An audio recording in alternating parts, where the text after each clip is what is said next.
Hello and welcome to the first episode of WebDip Highlighted. I am Obgamokt, Editor-in-Chief of Web Diplomacy, and with me today we have Valis 2501. He is the most recent Chancellor of the School of War, as well as the current manager of the 150cc Live Game Club. So Valis, why don't you take it away? Sure, so I thought this game is an excellent example of how a game can be won purely through strategic rather than tactical mistakes of multiple opponents. So in the beginning, everyone does well except Austria, who panics a bit in the face of the Bohemian Crusher, and he leaves Serbia open. Combined with a poor defense of his home centers, this quickly leaves him open for Italy and Turkey to swoop in, and then a quick EF alliance is formed, which is broken almost immediately as France stabs England after attacking Germany. Austria continues to crumble, and Russia kicks England out of Scandinavia as Turkey starts to go full west. The mid-game really begins in the spring of 1906. As Austria's lone center finally falls, Russia owns two-thirds of Turkey's home centers, and Italy owns Iberia. At the loss of Ukraine and his home center defense, Russia gains Turkey's final home center, but it's too late and Italy has broken through. In addition, in the west, Italy continues to send fleets through the Med as far as up as the Irish Sea and the English Channel. With a retreating Russia, no home centers, and all armies, Turkey and the Balkans fall to the Green Monster pretty quickly. And while Italy loses Ukraine, he gains all of Anatolia.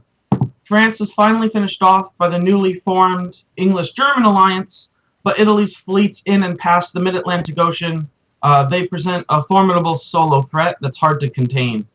The game really starts to hit the end in 1909 as Italy gains the Turkish home centers from Russia, as well as Munich and Belgium, which are obviously far past the stalemate line of where they would wish to contain Italy.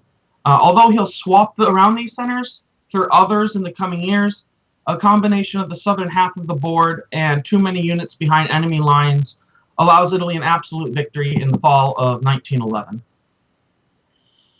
So, Oh, yep. Good. By all means, go ahead.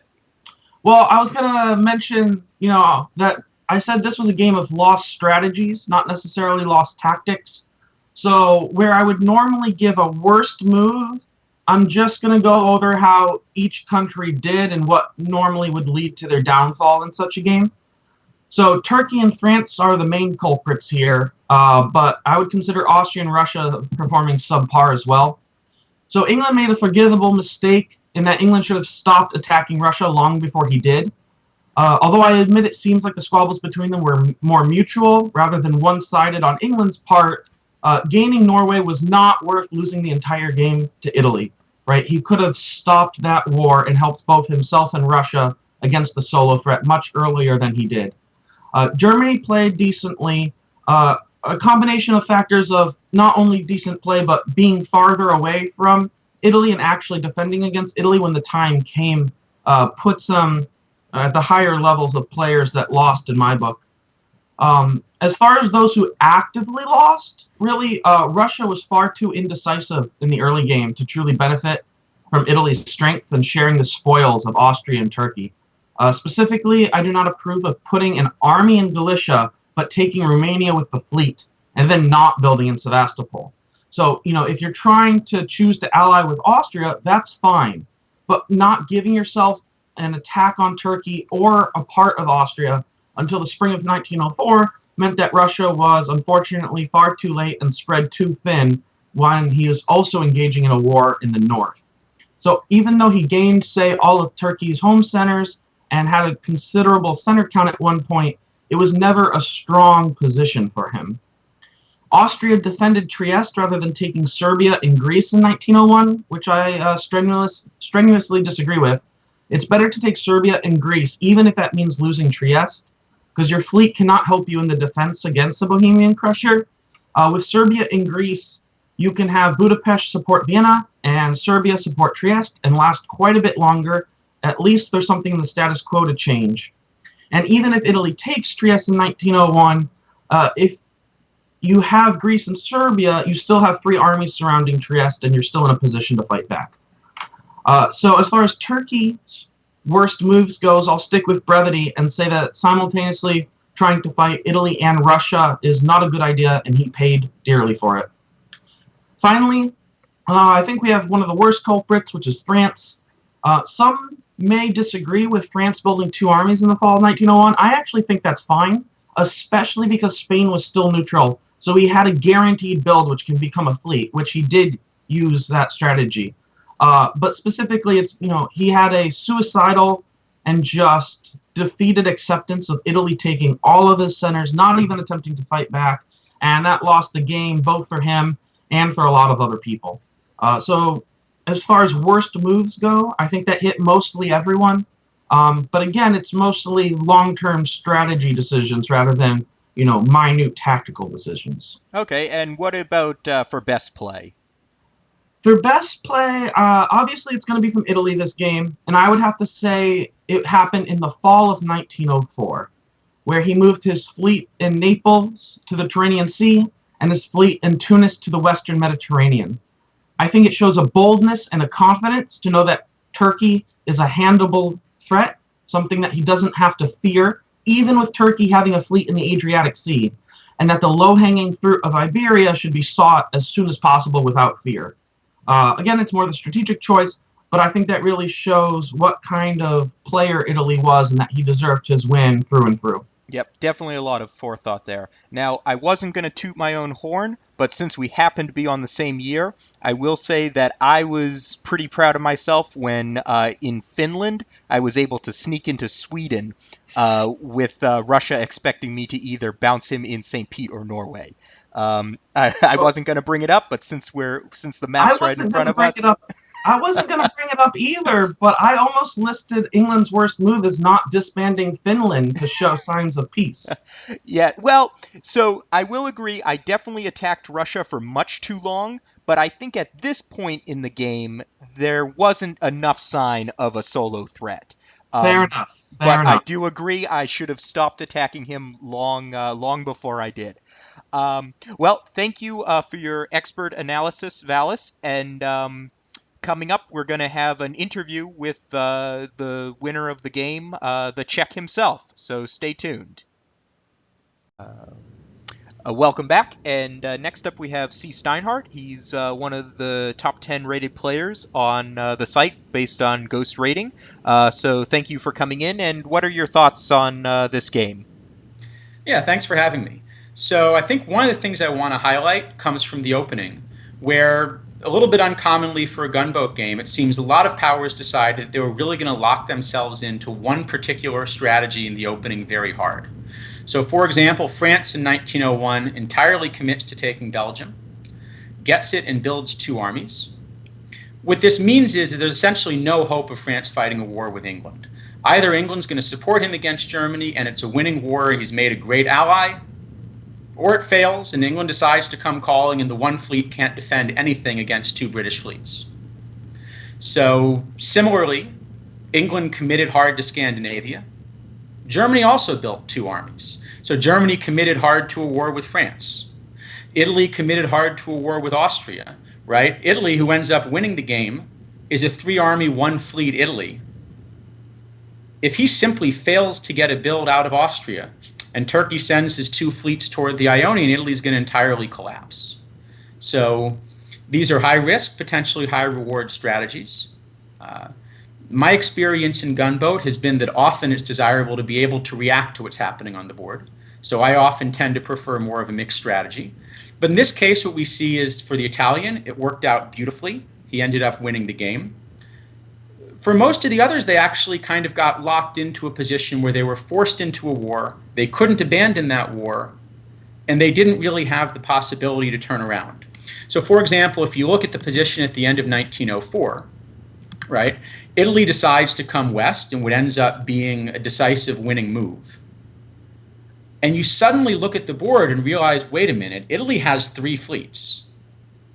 The combined Anglo-French alliance, even if they were to turn around right now, abandon everything else and try to stop them, only have three fleets total, and that number is about to go down. while the Italian number is about to go up. So I think the other key thing to notice is that in the end position, you often ask sort of whose fault is it that the solo didn't get stopped? Well, once you get to about 1908 or 1909, where it looks like Italy's going to start to get big, it's not clear what options people have, right? Russia has a total of 1 southern fleet. Even if he throws everything he can at Turkey, he can't defend it. Germany, how many fleets does Germany have on the board? 2, and they're around the Baltic and Sweden, right? England has a couple of fleets, but they're in the wrong places, and it's not enough fleets, and he can't really stop Italy before he breaks into about the Channel, at which point the game's over anyway.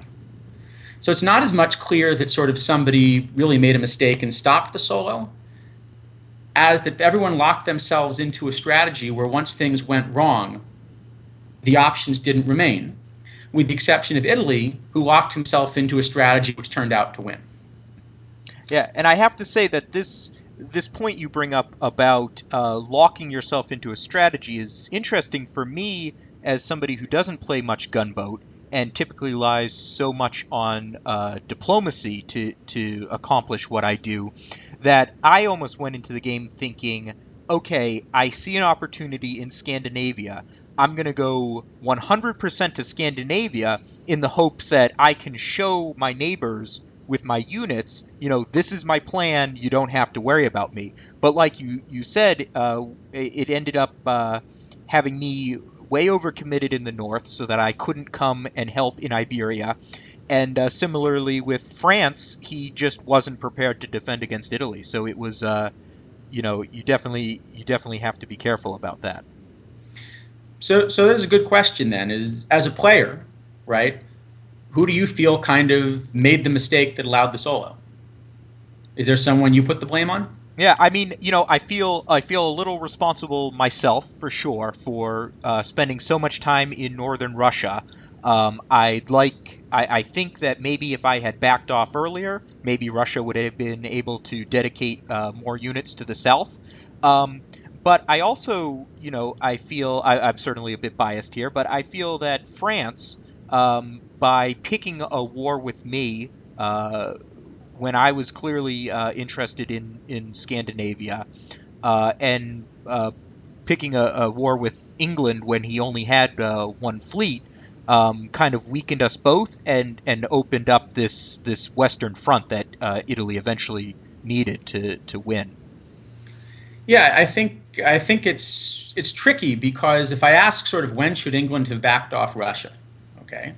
Well, you look at 1907, for example, and Italy's sitting on 11 centers, and Russia certainly has units around, he had an army in Ankara that he just convoyed out to shift north.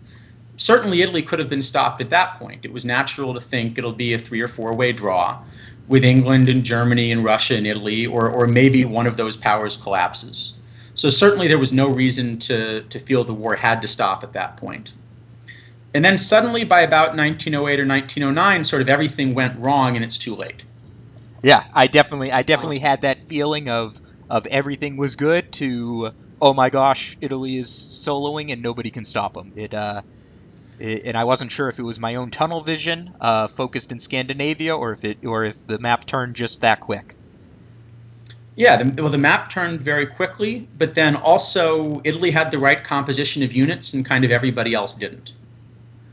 And it's tricky because you don't want to feel that sort of a power on 11 centers can't be stopped, especially in this case a power like Italy where there are a lot of lines you just can't cross.